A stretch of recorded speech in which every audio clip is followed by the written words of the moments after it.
Hi guys! Welcome back to my YouTube channel, and for today's video, we're going to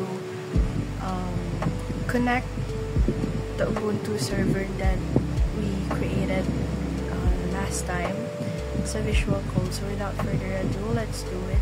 Una-una natin gagawin ay i-connect or i-open ang VirtualBox.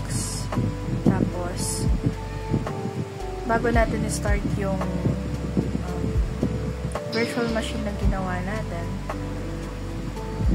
kailangan muna natin palitan ng bridge adapter yung NAT sa may network ng virtual machine.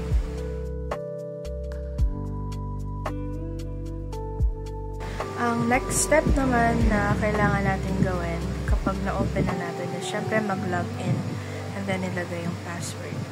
So, kapag okay na siya, ang isusulat lang natin ay sudo apt update para lang mag-refresh or malaman natin yung or kung ilan yung mga packages na upgrade.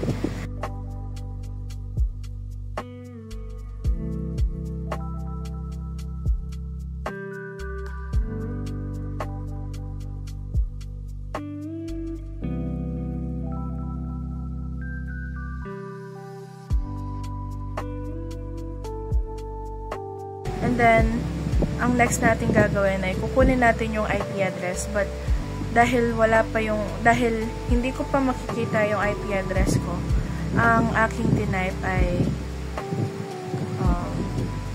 sudo apt install nettools, and by that, kapag natapos siyang mag-download,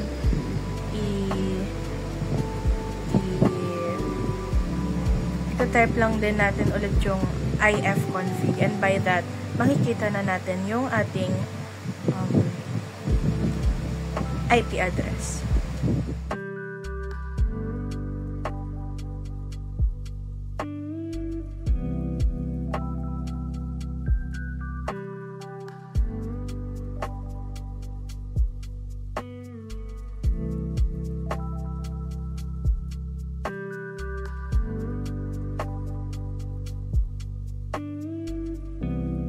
Next step naman na gagawin natin ay mag-download ng SSH server. At ang tinype ko lamang dito ay sudo apt install open SSH server. And then, hintayin lang natin siyang matapos. Kapag natapos naman natin siya, ang next kong ginawa ay sudo system control enable SSH.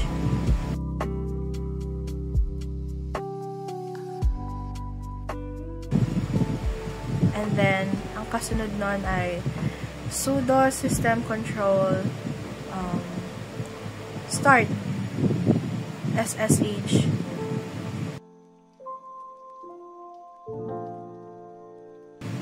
And then, the very last thing to do is to check the status of the SSH server.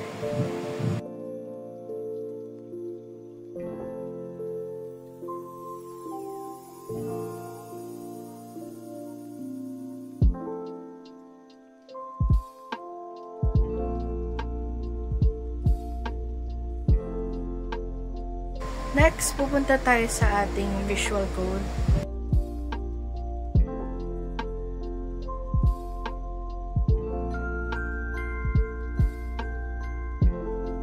Ita-type lang natin yung username ng ating virtual machine. And then, ilalagay din natin after nun yung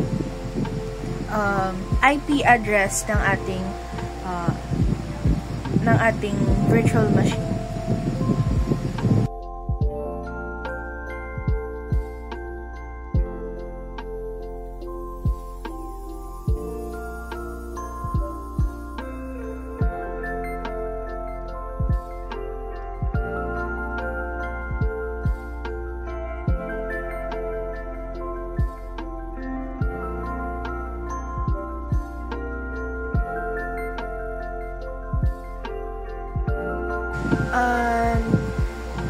Next step na gagawin natin kapag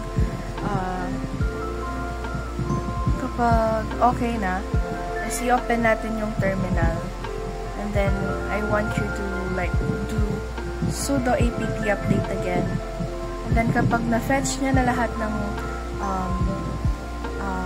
package list or yung kung ilang package yung nag-upgrade,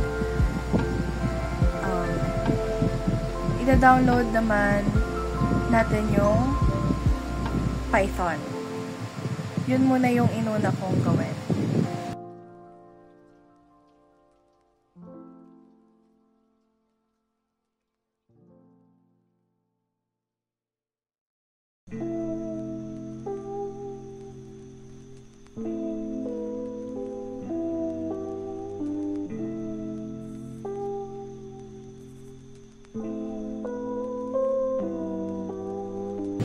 So, ida-download lang natin by typing sudo apt install python 3 venv, and tapos yung python bin, if I'm not mistaken.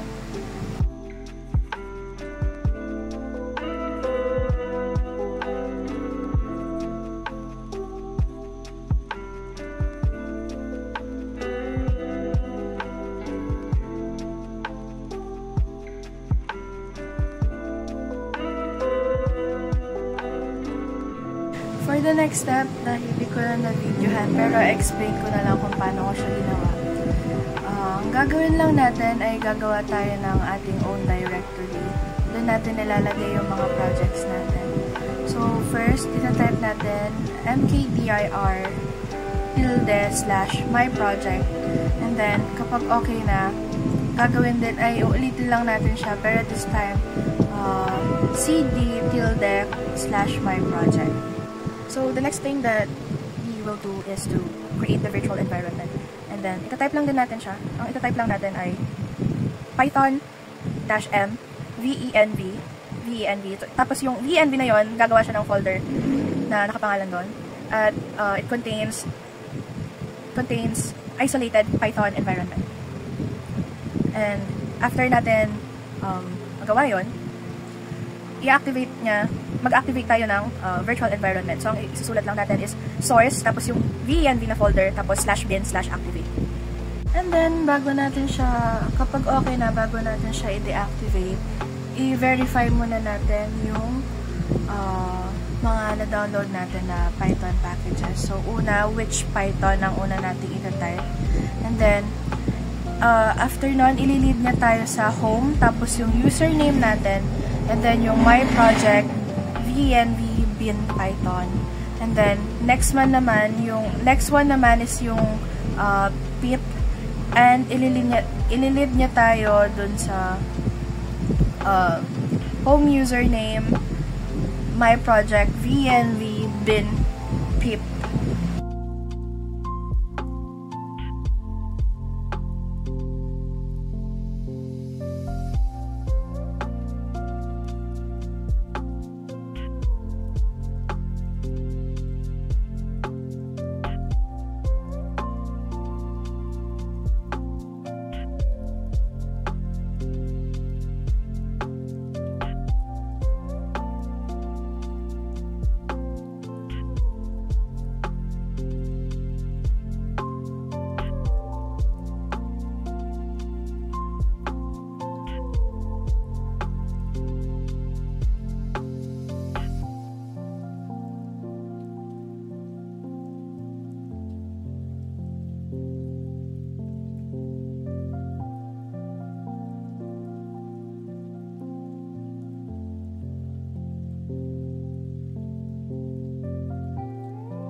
Dahil nakapag-install na tayo ng Flask, next naman natin na gagawin ay gumawa tayo ng file na tatawagin natin app.py at eto yung mga content niya.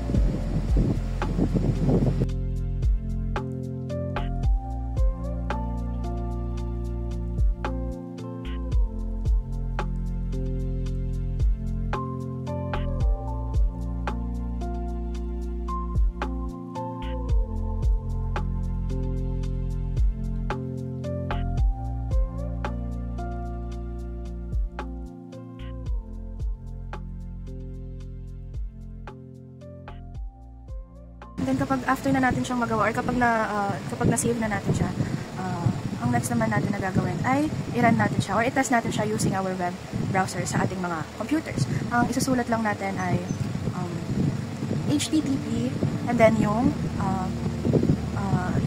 virtual machines IP address natin.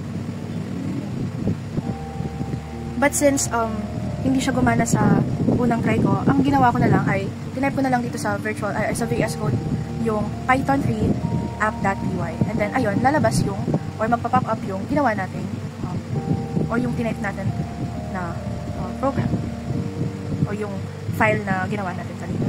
And then, to close it, we just need to press Ctrl+C. And, ang next na gagawin natin ay mag-download ng MySQL server. Dahil meron ng MySQL ang virtual machine ko, ang next na ginawa ko ay tinype sudo MySQL _secure installation. Ang kailangan lang natin gawin ay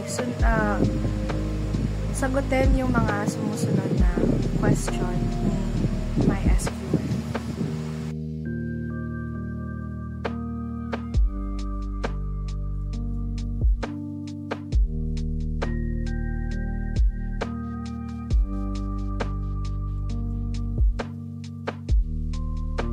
After natin maset si secure MySQL, ang next na gagawin natin ay gumawa ng database at user. So, na-type lang natin, create database flaskdb, and then, pag okay na, gagawa tayo ng user, create user, flask user at localhost identified by flask password. And then, gagrant natin yung privilege sa flaskdb and from flaskdb to flask user at localhost. And then, flush privilege. Tapos after nun, i-exit na natin yung ginawa natin.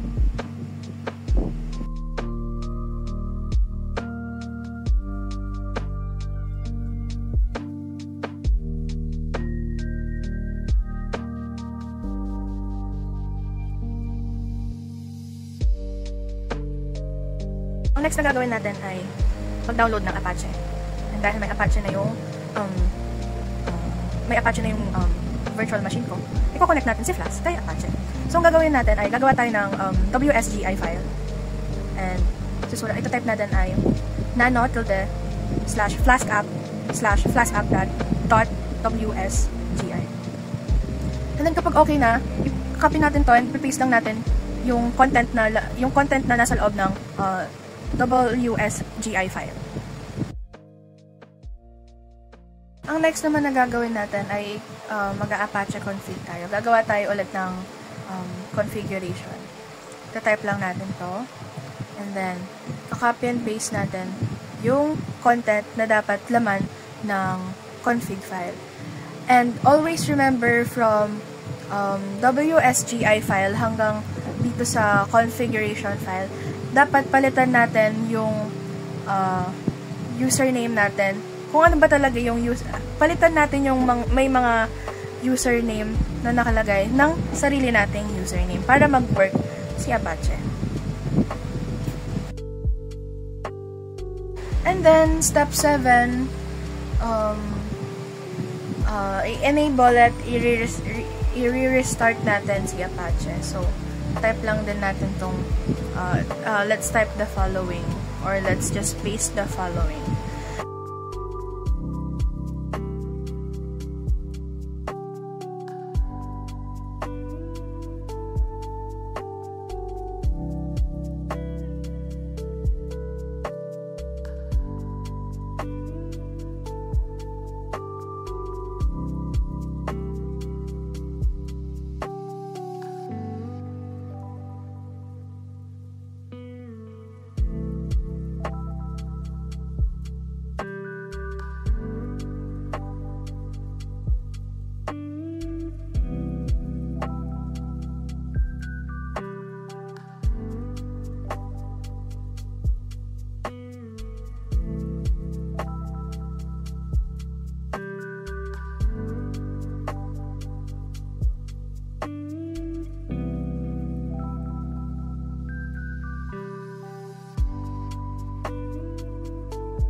And then, kapag okay na, punta ulit tayo ng browser. And kapag nasa browser na tayo, ita-type lang din natin ulit yung ating IP address. And kapag na-type na natin yung ating IP address, ang makikita dapat ng, or ang result na dapat is hello, Flask is working with Apache and MySQL. So, that's all, guys. Thank you for watching this video. Kahit hindi siya short. Yun lang. Bye!